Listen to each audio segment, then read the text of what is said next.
2023ஆம் ஆண்டு முதல் வடகிழக்கு மாநிலமான மணிப்பூரில் பதற்ற நிலை நீடிக்கிறது. மெய்டி, குக்கி பழங்குடியினர் இடையே இடஒதுக்கீடு தொடர்பாக வெடித்த கலவரமே இதற்கு காரணம். தற்போது வன்முறைகள் குறைந்திருந்தாலும் மலை கிராமங்கள் மற்றும் காட்டுப்பகுதிகளில் அவ்வப்போது துப்பாக்கிச்சூடு சம்பவங்கள் நடக்கின்றன. சாதாரண போலீசாரால் அடர்ந்த காட்டுப்பகுதிகளில் தேடுதல் வேட்டை நடத்துவது சவாலாக உள்ளது. இந்த நிலையில் மத்திய ரிசர்வ் போலீஸ் படையின் கோப்ரா சிறப்பு படையை முதன்முறையாக மணிப்பூரில் மத்திய அரசு களமிறக்கியுள்ளது.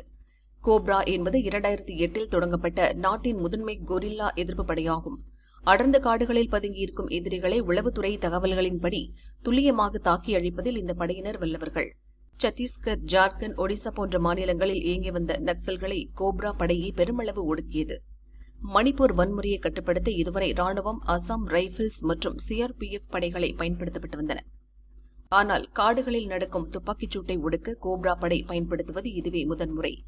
மத்திய உள்துறை அமைச்சகத்தின் உத்தரவின்படி அசாம் மற்றும் மேற்கு வங்கத்திலிருந்து தலா ஒரு கோப்ரா படைப்பிரிவு மணிப்பூருக்கு சென்றுள்ளது.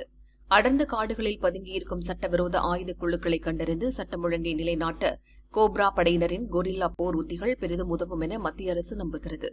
மணிப்பூரில் நிலவும் அசாதாரண சூழலை இந்த படை கட்டுப்படுத்தும் என எதிர்பார்க்கப்படுகிறது.